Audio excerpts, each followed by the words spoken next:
Hello and welcome to the Tuesday edition of Talking Football, where we look at the events from Germany, Italy and Spain. I'm joined in the studio by our football analyst Uriel Dascal and Michael Friedman.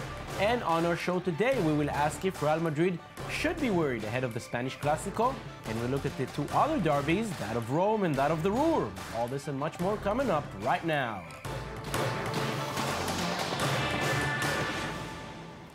Real Madrid came into this match day as the only team in Spain who had not lost this season, but just ahead of the Clásico, the Merengues suffered their first defeat. It has not been the best season so far for Seville. Maybe the secret is they should only have the big teams come for a visit. Just a month after beating Barcelona at home, they do the same to Real Madrid.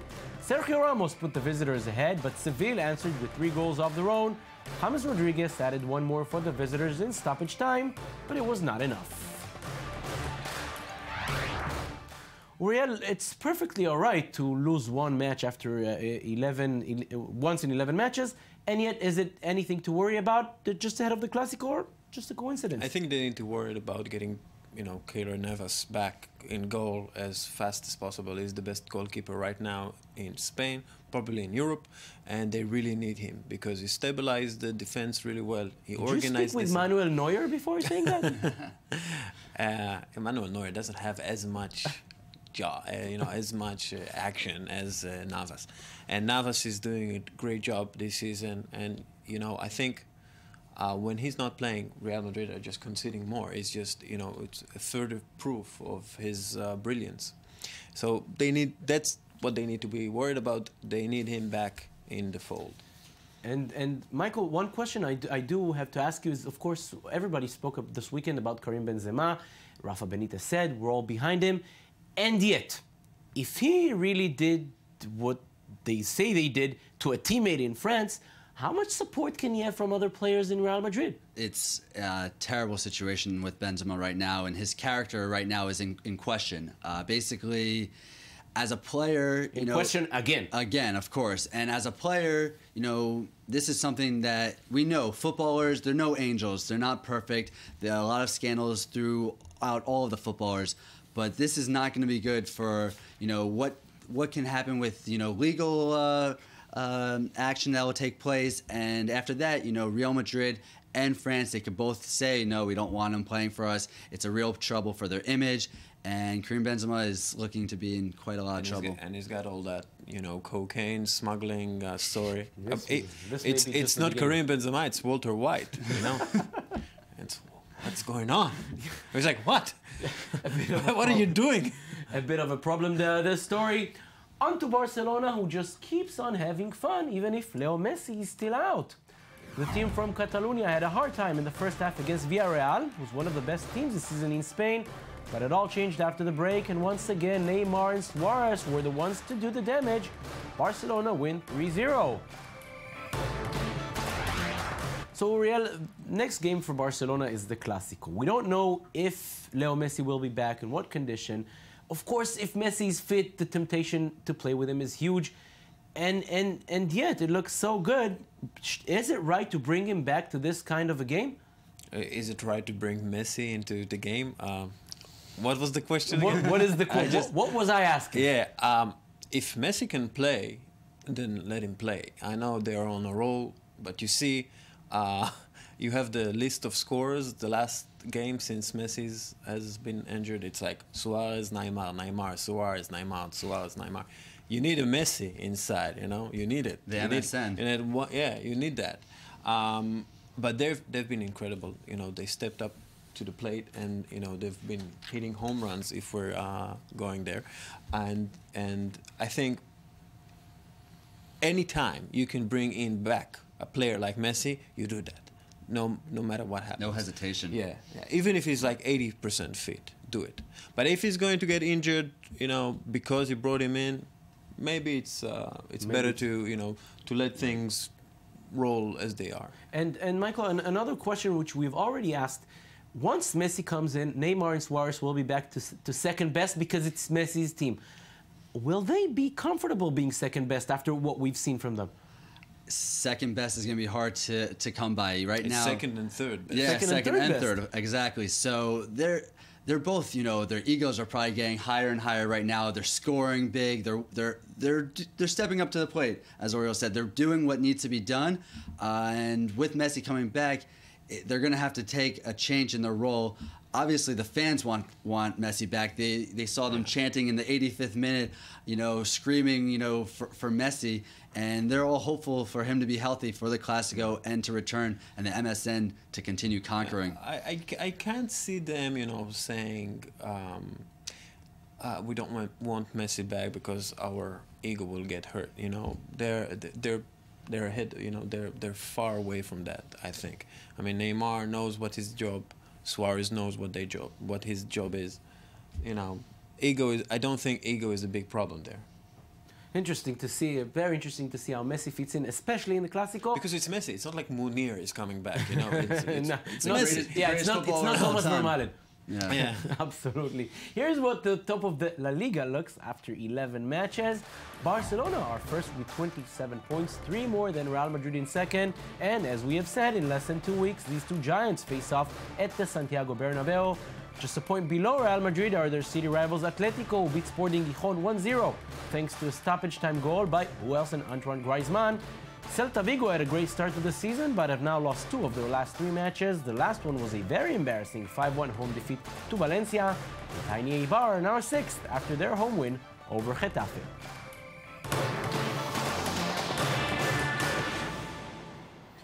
Bundesliga now, and every Dortmund fan knows that there is one thing which is even more important than winning another trophy. That is, of course, the Ruhr Derby. It was the first time Thomas Tuchel faced neighbors Schalke. It wasn't easy, but his team got the win. Borussia Dortmund played host to Schalke in the Ruhr Derby on Sunday. The yellow and black held the tempo early on, and then Matthias Ginter crossed the ball to the middle of the box to Shinji Kagawa, who was able to win a header and put Dortmund up 1-0. But Schalke would respond just minutes after as the home team's defense broke down, leaving an easy tap-in for Klaas-Jan Huntelaar from inside the box to level the match. Just prior to the break, Henrik Mkhitaryan took a corner kick and Ginter headed it to the back of the net. Dortmund would then have a fast break in the second half, and with great passes and movement up top, Pierre-Emerick Aubameyang scored with a right-footed shot from the left side of the box to the bottom right corner. Despite Schalke's efforts with another goal by Huntelaar, Dortmund won 3-2 and remained second in the Bundesliga. Uriel, I remember we said here about 6 months ago at the end of the previous season when we already knew Thomas Tuchel was coming into Dortmund, and you said the next season for Dortmund is going to be great. What did you know back then that I missed? Well, first of all, you're going to have to pay me big bucks if you want me. Yes, I want to know that. If you want me to be your sporting director, then I'll make the right choices with coaches. I think looking back at what Tuchel has done with Mainz, and he's done exceptionally well with a very low budget team. They're like one of the lowest budgets in the Bundesliga, yet on average they finished 5th. So it's a big thing for such a small team, and that means the coach is doing an excellent job. And Dortmund needed that change. Dortmund, you can't say they were tired of Klopp, but the whole system needed some refreshing, new energy, Revitalize them. Yeah, and Tuchel did just that. Small changes, pretty much the same squad, and they're just flying. I mean, look at the stats. It's just, really incredible. 22 games, 18 wins, 71 goals. 71 goals in 22 games. It's 3 goals per match. If we look at the Europa League and the Bundesliga, it's fantastic. Another high-scoring team is, of course, Bayern Munich, who did not win their last match last weekend. How did they respond? By scoring 9 times in the following 2 matches. 5 came in midweek against Arsenal in the Champions League, and another 4 over the weekend when they faced Stuttgart. Bayern Munich continued their dominance in Germany when they faced Stuttgart at home. It didn't take long for the Bavarian side to score as the team counterattacked up the pitch, and then Douglas Costa moved swiftly past the defender, crossing the ball, and Arjen Robben used his chest to put Bayern up after just 11 minutes.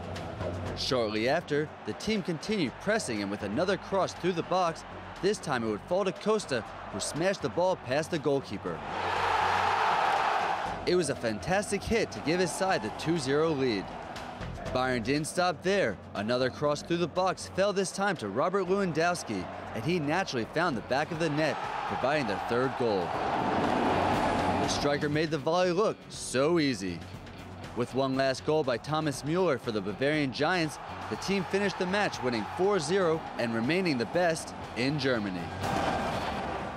And Michael, it's all up to them. It could have been 6-0, 7-0. It's only whatever they put their mind to. It's not even fair for Stuttgart and any other teams because really Bayern Munich are at a whole nother world, at a level that is just not fair for the smaller teams. How scary is that when you see 6 Bayern Munich players run at you in the counter attack? It's just frightening. It's like, the Germans are coming. It's just not fair. Yeah. 4 goals, 5 goals. They're just scoring from every direction. And you see they have 37 goals already this season with only 4 goals coming at them. So it's going to continue scoring. More goals are going to come. And they're going to keep destroying other teams in the Bundesliga. And Uriel, if this were last season, they'd be leading the Bundesliga at this stage by 10 points, 12 points. But Dortmund is close by. Yeah. Is that a good thing for them? Does it keep them focused? Actually, I think it is, because Bayern Munich had, when they are unbeaten in the first round of the Bundesliga for 54 games right now. Their losses came after they basically won the championship. So they need someone, to run close by them. So keep focused and, be excellent what they do, because if they are not excellent, they will fall down and somebody will jump above them. So I think Dortmund there is good for Bayern Munich. Horse is only as fast as the horse next to him, so you need that. And it's clearly good for us, the fans, which at least for now the Bundesliga looks somewhat interesting. Here is the top of the Bundesliga ahead of the international break. 5 points, as we have said, separate Bayern Munich from Dortmund. Wolfsburg keep the 3rd spot despite losing 2-0 in Mainz.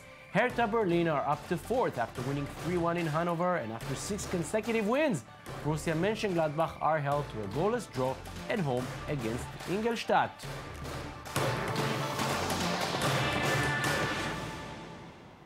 Now to Italy, where the race at the top continues to be tight and exciting.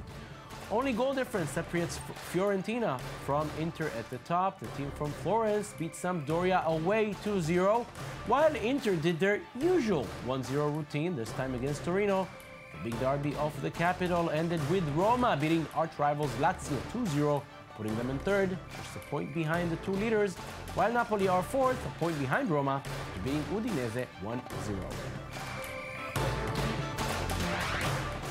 Real, I love watching Roma. They score a lot of goals both in the Italian League and the Champions League. How un-Italian of them. Well, they don't have an Italian coach. Their owners are not Italian.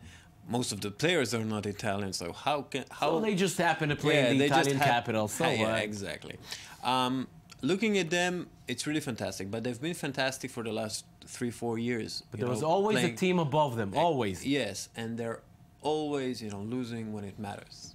You could say they're a bit of losers, but they're always losing when it matters, and that's what prevents them from winning the title. Looking at this season, the current table is possible because Juventus have been playing really badly in the last few matches since the beginning of the season. But watching them at Empoli, something has clicked there.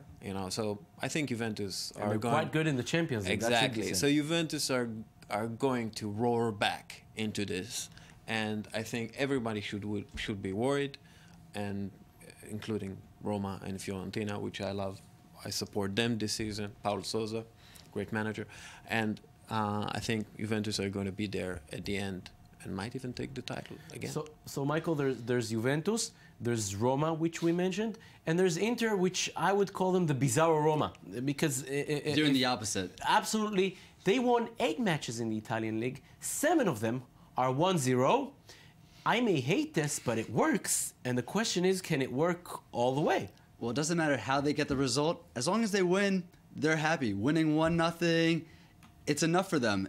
It's surprising that they're still competing at this level, winning 1-0 throughout. But They're doing what they need to do. Even Mancini said he's not making any apologies for how his team's performing because they're doing what they need to do to win. Yeah, it's a Serie A. That's what you do. Yeah, I mean, that's how you win in Italy. They're Italian. Strong They are defense. Italian. They're not letting any goals in, so that's all that matters. So, Lux, how do you think they can carry it for a while? Well, it's a bit of a Atletico Madrid question, isn't it? Like a few years ago. A few years ago, Atletico Madrid won each game. Each game was very hard to win, and they did it. They managed it. I think their defense will be figured out. And that's something to watch. Uriel Dascal, Michael Friedman, thank you very much. And that's it for Talking Football this week. We'll be here again next week to cover everything happening in the European qualifiers. Till then, thank you for watching. Bye-bye.